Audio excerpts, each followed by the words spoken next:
House Democrats set the date officially to start the public portion of their investigation 1 week from today. First up will be career diplomat Bill Taylor, whose closed-door testimony became public today, and State Department official George Kent. And then next Friday, they'll take a day off, and then have this Friday, former U.S. Ambassador Marie Yovanovitch is also expected to testify. Joining me now, James Pindell, political reporter for the Boston Globe, visiting us from up north. Nice to see you, sir.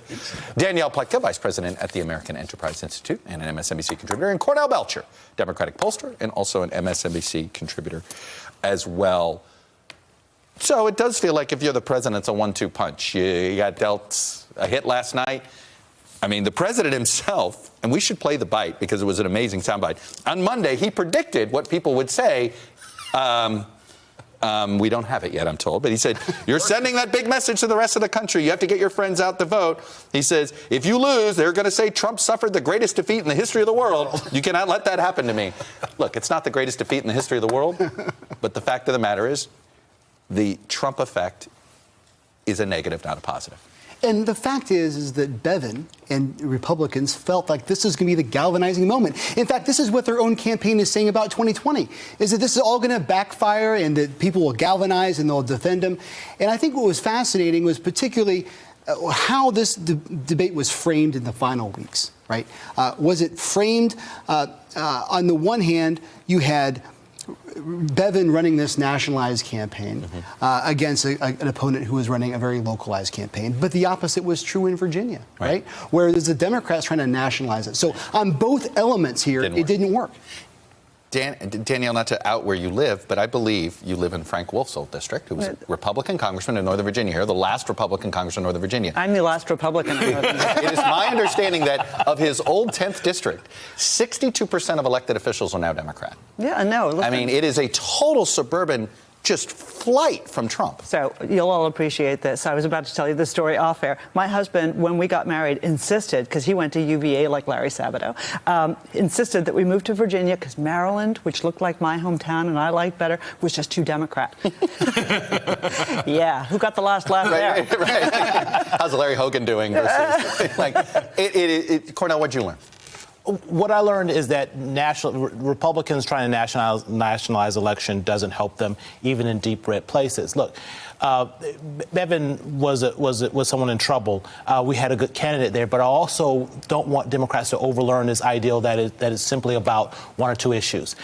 I know we want to talk about health care. Health care is a really important issue, but Chuck, Democrats have been getting the hats handed to them on the issue of health care for several years. Trump has set a context now where, you had the reporter on from Kentucky talking about Kenton and Boone counties flipping.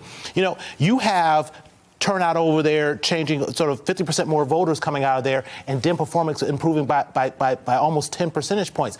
That's not simply about an issue. There's something bigger and larger going on, especially with suburban white women. That is not about a single issue. DeSoto County. Yes. This was the county, we used to call it white flight. Okay, let's call it for what it was. It was called white flight, and then all of a sudden these suburban counties became Republican, right, in the 80s. And now these same voters have become Democrats. It's like Southern New Hampshire. And it's not simply about health care. It's all commuters. It's more than just health care. It's all of it. And that's actually the way to go. It's your neighbors, Danny, right? No. It's not just health care, is it? No, it's not just health care. It's everything. But I do think that you're right to sound a warning bell, because it's not just, there was a good candidate in Beshear, which is really important. And the thing we have to talk about for 2020, if we're going to be talking about this as a signal, is who's Donald Trump running against? Right. It's still mystery Democrat. And if that mystery Democrat isn't a Beshear, which it's not going to be, in my opinion, that's going to make a different race. But I think the biggest lesson Republicans learned that did not involve Trump was that the very closing days and weeks of this Kentucky race, they turned the culture wars. They made it about abortion. Same thing they tried in 18. It's the same thing that George Bush tried when he was in the gutter for his own reelection with gay marriage referendums, right? Well, it worked then. It absolutely did. And this time, they had, ads about transgendered athletes. it was a total non-factor. So I thought we saw a kernel of a seed of something they were trying possibly for 2020 that just totally did But not you're work. also seeing turnout change dramatically in these elections. You have an awakening that's happening, not just in the suburbs, but the exurbs, and also in these urban areas where people are turning out, and it's a different electorate. Look, I don't care Republicans are turning out. Bevin got 200,000 more votes. And that's my thing. If you look at sort of both surge, but the surge on the Democratic side was larger. There's a cap on the number of voters you can energize and turn out with these old cultural war issues, I would argue. No, and I think that has been an issue. Okay, Danny, what do you take away from this if you're Tom Tillis or if you're Cory Gardner? You know what I mean? Like, do you sit there and you're like, well, obviously, if you could show distance from an unpopular figure like the Republicans did with Bevin in Kentucky or something, you might survive. But Trump doesn't allow for it. Or even Mitch McConnell. Go further than that. Even Mitch McConnell doesn't allow it. I've talked to a bunch of Republican members about exactly this and asked this question, and each one of them has said, we do not dare abandon Donald Trump in the next election because our base will kill us for it. And it's not just Donald Trump and how he's, engaging in these machinations. It's also the core voters, the people who do turn out. They're going to be mad, and so they've got to walk that really fine line. They're about to be asked to do it in impeachment.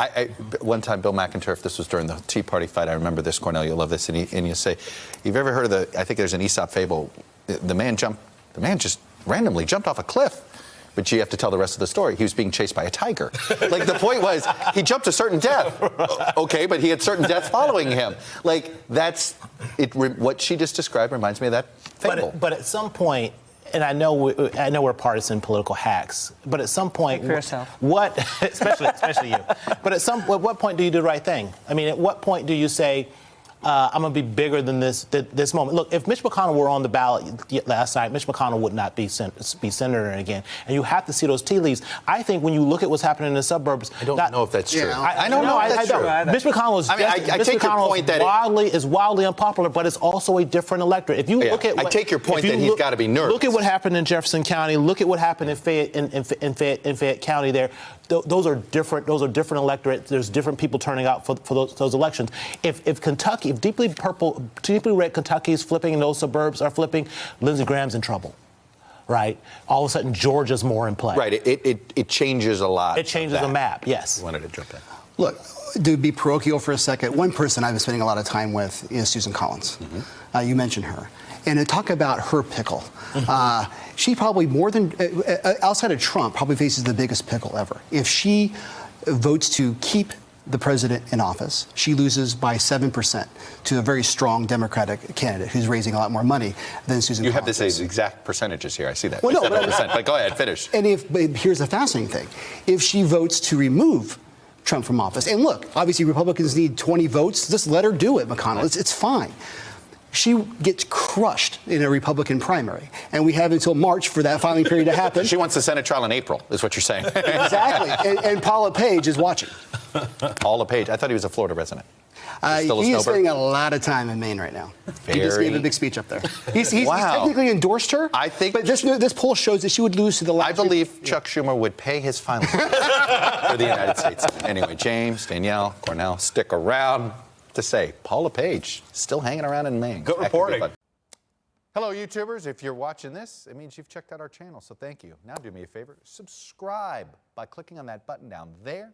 Click on any of the videos to watch the latest interviews and highlights from MTP Daily and MSNBC. You can get more Meet the Press content every morning in the First Read newsletter. If you're tired of content that you don't know anything about where it came from, you don't have to have that problem with us. NBC News, MSNBC, MTP, and the Meet the Press mindset right here for you on YouTube. Subscribe now.